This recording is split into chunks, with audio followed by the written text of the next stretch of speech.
As a little girl, my hopes at Christmas were always filled with Santa bringing me all the gifts on my list. And I would stay up really late at night and just could not go to sleep because it was just so thrilling to find out when he was coming and what he was going to do. And, I wanted to see the reindeer and to see what he left for me under the tree. And it's just such a beautiful, magical sight. It's just the whole Christmas experience is magical.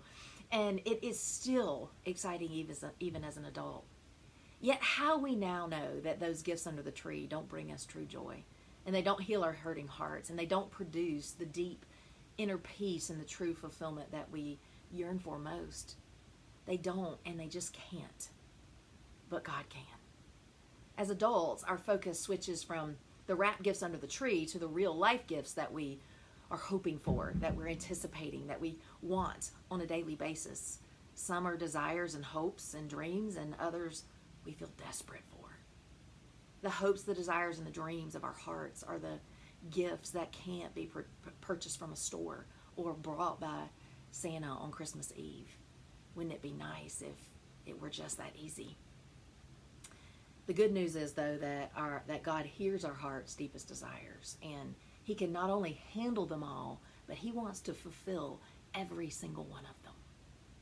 He hears our prayers and He answers them according to His plans and according to His purposes. And the even better news in all of this is that if He gives us the desires of our hearts, that's incredible. And the way He does it is just mind-blowing. But if He doesn't answer it the way that we want Him to, it's because He's after something in our heart or our mind that needs healing or needs setting free so that we can receive the blessings that He has for us that are even greater than we can fathom. And we can trust Him fully that He has something even better He wants to give us. And He will.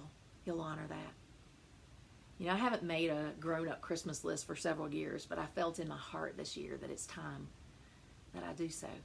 There's some things I needed to share with Him. And instead of making my grown-up Christmas list for Santa, I decided to make it for the one who can handle my grown-up Christmas list. The one who's the creator of all the deepest desires of my heart and my unique purpose, and the author of Christmas and of life itself. I don't know anybody better to write a list for, to ask for our heart's desires from. So I encourage you to make your own heartfelt, authentic grown-up Christmas list too, and take it wholehearted and in full vulnerability and full surrender to God this year. Share your heart's desires fully with Him, holding nothing back. It's a perfect time to do it.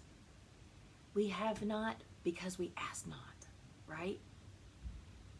I want to share with you a few things on my Christmas list to encourage and inspire you in creating your own, and to just share my heart with you. And the first thing on my list was for me to have a consistent desire and a commitment to pursue the presence of Jesus over the presence of anything or anyone else in my life. I'm asking Him for that. For all the animals to be warm, fed, and comforted in this world. For all the stray doggies and kitties to find forever loving homes. To revolutionize our society's perspective on the value of animals, and to increase our resources for and strict laws on spaying and neutering, so that we can solve the shelter problem. I asked Him for the hearts of people to no longer settle for surviving in stress, struggle, striving.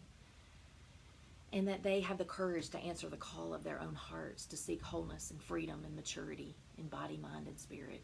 And that He anoints the shepherds well with wisdom and discernment who He sends to walk out that journey with Him or with them.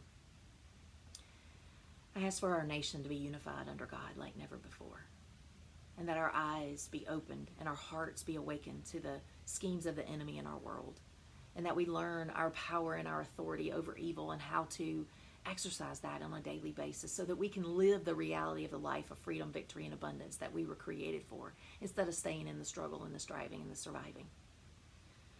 I ask that my spirit be sensitive to all that He wants me to be, that I'm able to receive and enjoy all that He has for me, and that I have the courage and the wisdom to grow and develop into the fullness of who He made me to be, just as He made me, so that I can help others do the same, so that I can excel and help others be free and whole and thrive in life and do well in doing that. I literally wrote pages of these things and laid them all out before him, and I hope you do the same, because it's so cleansing and it provides clarity about what's really important to our hearts.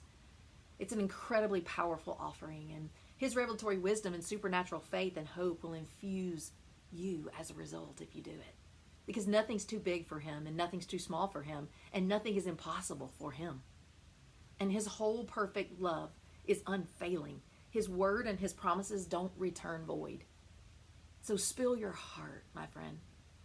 And if you care to share your list or any part of it with me, reply to the email or share in the comments, and I'll be lifting it up to God and believing for it with you. I hope you'll do this exercise, and I hope you'll spill your heart like never before, and I hope you recommit your heart to trusting him with the deepest desires of your heart, because he can handle them. Merry Christmas, my friends.